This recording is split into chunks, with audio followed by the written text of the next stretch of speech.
100ಕ್ಕಿಂತ ಜಾಸ್ತಿ ದಾಖಲೆ ಇದೆ. ಏನ್ ಸರ್, ಏನ್ ಪ್ರಕರಣಗಳು ಇದು ಅಂತ? ಎಲ್ಲ ಇದು ನೋಡಿ, ಇಲ್ಲಿ ಬಾಬು ಅಂತ, ದಯವಿಟ್ಟು ಇದು ನೋಡಿ, ಬಾಬು ಅಂತ ಸಿಗ್ನೇಚರ್ ನೋಡಿ, ಬಾಬು ಅಂತ ಈ ತರ ನಿಮಗೆ ಒಂದು 8 ಟೈಪ್ ಬಾಬು ಸಿಗ್ನೇಚರ್ ಸಿಗ್ತದೆ. 8 ತರ ಸಿಗ್ತದೆ. ಪ್ರತಿಯೊಂದನ್ನು ಕೂಡ ನೋಡಿ, ಅತಿ ಹೆಚ್ಚು ಹಿಂತಲ್ಲಿ ಇದರಲ್ಲಿ ನಮ್ಗೆ ಕಂಡು ಬರೋದು, ಯಾವಾಗ ಚಂದ್ರಶೇಖರಯ್ಯ ಅನ್ನುವಂತಹ ಹೆಡ್ ಕಾನ್ಸ್ಟೇಬಲ್ ಧರ್ಮಸ್ಥಳದ OP ಔಟ್ಪೋಸ್ಟ್ ಅಲ್ಲಿ ಇನ್ಚಾರ್ಜ್ ಇರ್ತಾರೆ, ಅವಾಗಲೇ ಅತಿ ಹೆಚ್ಚು ದಫನ್ ಆಗಿದೆ. ಸುಮಾರಿದೆ ಇಂಥವು. ಒಂದೇ ದಿನದಲ್ಲಿ ಆಗಿದೆ ಆ ಥರದ ಪ್ರಕರಣ ಸರ್ ಇದು? ಎಲ್ಲವೂ ಅವೇ.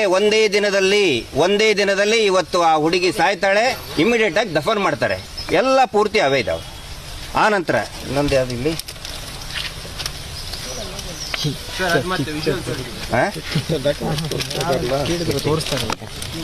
ಅವರೇ ತೆಗ್ದಿರೋ. ಒಂದ್ ನಿಮಿಷ ಕೇಳ್ತಾ ಇದ್ದಾರಲ್ಲ, ಮಿಸ್ಸಿಂಗ್ ಎಲ್ಲಿದ್ದಾರೆ ಅಂತ ಹೇಳಿ. 1998ರಿಂದ 2012ರವರೆಗೆ ಮಿಸ್ಸಿಂಗ್ ಕಂಪ್ಲೇಂಟ್ ಅಲ್ಲಿ ಮಿಸ್ಸಿಂಗ್ ಆಗಿದ್ದು. ಇದರಲ್ಲಿ ಅನೇಕ ಡೌಟ್ಸ್ಗಳಿದೆ. ನೀವು ನೋಡಿದ್ರು ಕೂಡ ನೀವೇನು ತನಿಖಾಧಿಕಾರಿ ಆಗಬೇಕಾಗಿಲ್ಲ. ಇದನ್ನ ಅರ್ಥ ಮಾಡ್ಕೋಬೇಕಂತ ಹೇಳಿದ್ರೆ CRPC ಅಥವಾ ಪೊಲೀಸ್ ಓದಬೇಕಾಗಿಲ್ಲ. ಎಲ್ಲೋ ಇದರಲ್ಲಿ ಮಾಡಿದ್ದು ಧರ್ಮಸ್ಥಳ ಗ್ರಾಮದ ಧರ್ಮಸ್ಥಳ ಹೈಸ್ಕೂಲ್ ಎಲ್ಲವೂ ಅವೇ. ಲಗೇಜ್ ರೂಮಿನಿಂದ ನೋಡಿ ಇಲ್ಲಿ, ಧರ್ಮಸ್ಥಳ ಗ್ರಾಮದ ವೈಶಾಲಿ ವಸತಿ ಗೃಹ ಲಗೇಜ್ ರೂಮಿನಿಂದ ಪತ್ತೆ.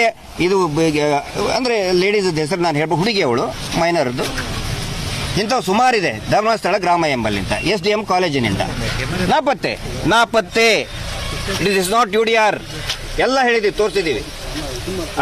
ಇದು ನೋಡಿ, ದಯವಿಟ್ಟು ಇದನ್ನು ಗಮನಿಸಿ, ಇಂಥವನ್ನೆಲ್ಲ ವರದಿ ಮಾಡಿ ನೋಡಿ. ಇಲ್ಲಿ ಕುಮಾರಿ ಒಂದು ಹೆಸರು, ಹುಡುಗಿ 14 ವರ್ಷ, ಇನ್ನೊಂದು ಹುಡುಗಿ. ಒಂದೇ ಕುಟುಂಬದ 2 ಹುಡುಗಿಯರು ಕಾಣೆ ಆಗ್ತಾರೆ, ಹೇಳ್ತಾರೆ ಪತ್ತೆಯಾಗಿದೆ ಅಂತೇಳಿ. ಆಕ್ಚುಲಿ ಅವ್ರದ್ದು ಡೆಡ್ ಬಾಡಿ ಬಿದ್ದಂಥದ್ದು, ಆಮೇಲೆ ಅದನ್ನ ಅಕ್ರಮವಾಗಿ ಹೂತ್ ಹಾಕಿದ್ದು ಕೂಡ ಎಲ್ಲವೂ ಕೂಡ ಕೆಲವೊಂದಿಷ್ಟು ಮಾಹಿತಿಗಳು ನಮ್ಗೆ ಲಭ್ಯ ಇದೆ. ಒಂದೇ ಮನೆ ಇಂತರ ಇಬ್ಬಿಬ್ಬರು ಕಾಣೆ ಆಗ್ತಾರೆ ರೀ. ಏನು ಇನ್ವೆಸ್ಟಿಗೇಷನ್ ಮಾಡಿದ್ದಾರೆ ಇವರು? ಇಂಥವು ಎಷ್ಟು ಬೇಕು ನಿಮಗೆ?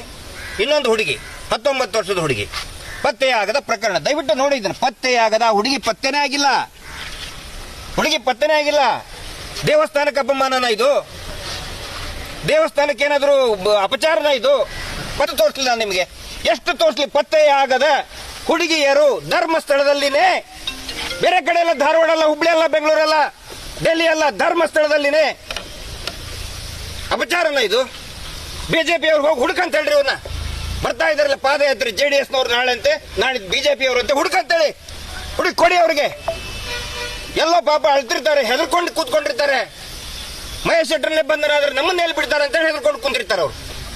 ಅದ್ರ ಸಲುವಾಗಿ ಮಹೇಶ್ ಶೆಟ್ಟರ್ನ ಹಿಡಿದು ಬಂಧನ ಮಾಡೋದು, ಹಿಡಿದು ನಮ್ಮ ಮೇಲೆ FIR ಹಾಕೋದು. ದಿನಕ್ಕೆ 4 FIR, 5 FIR ತಗೊಳ್ಳಿ. ಇದನ್ನೆಲ್ಲ ನಿಮ್ಗೆ ಕೊಡ್ತೀನಿ, ಎಲ್ಲಾ ಕಾಪಿನೂ ಕೊಡ್ತೀನಿ. ಹುಡುಕ್ರಿ ಅವ್ರನ್ನ. BJP ಅವ್ರು ಹುಡುಕಂತೇಳಿ ನೋಡಿ. ಇವೆಲ್ಲವೂ ಕೂಡ ಪತ್ತೆಯಾಗಿರುವುದಿಲ್ಲ. ಹುಡುಗಿಯರದು ಪತ್ತೆಯಾಗಿರುವುದಿಲ್ಲ. ಎಲ್ಲಿ ಹೋದ್ರಂಗಾಳ ಹೆಣ್ಮಕ್ಳು? ಪೊಲೀಸ್ ಸ್ಟೇಷನ್ ಅವರು ಕೊಟ್ಟಿ ಸ್ವಾಮಿ. ಇದನ್ನ ಹೋರಾಟಗಾರರೇನು ತಯಾರು ಮಾಡಿದ್ದಲ್ಲ. ಇದಕ್ಕೆ ಉತ್ತರ ಕೊಡಿ ಯಾರಾದ್ರು. ದೇವಸ್ಥಾನಕ್ಕೆ ಅಪಪ್ರಚಾರ ಅಂತೆ, ದೇವ್ರಿಗೆ ಅಪಪ್ರಚಾರ ಅಂತೆ, ದೇವಮಾನವನಿಗೆ ಅಪಪ್ರಚಾರ, ಎಲ್ಲಾ ಕಡೆ ಸ್ಟ್ರೈಕ್ ಅಂತ. ಎಲ್ಲ ಒಬ್ಬರಿಗೆ 500-300 ರೂಪಾಯಿ ಕೊಟ್ಟು ದಂಧೆ ಮಾಡಿಸ್ತಾ ಇದ್ದಾರೆ. ಇವ್ರಿಗೆ ಉತ್ತರ ಕೊಡ್ಬೇಕು BJP ಅವರು. ಹಿಂದೂ ಪರವಾಗಿ ಅಂತಾರಲ್ಲ, ಇದಕ್ಕೆ ಉತ್ತರ ಕೊಡ್ರಿ ಮೊದ್ಲಕ್ಕೆ. ಹೆಣ್ಣು ಹೆಂಗೆ ಅಪವಿತ್ರ ಆಗ್ತಾಳೆ? ಹೆಣ್ಣಿನ ಮೇಲೆ ಅತ್ಯಾಚಾರ ಆದ್ರೆ ಹೆಣ್ಣು ಹೆಂಗೆ ಅಪವಿತ್ರ ಆಗ್ತಾಳೆ? ಅದಕ್ಕೆ ಉತ್ತರ ಕೊಡಲೇಬೇಕು. ಸರ್, ಈಗ ಏನು ಪ್ರತಿಕ್ರಿಯೆ ಕೊಟ್ಟರು ಸರ್ ಮೋಹಂತಿ ಅವರಿಗೆ ಈ ದಾಖಲೆಗಳನ್ನ?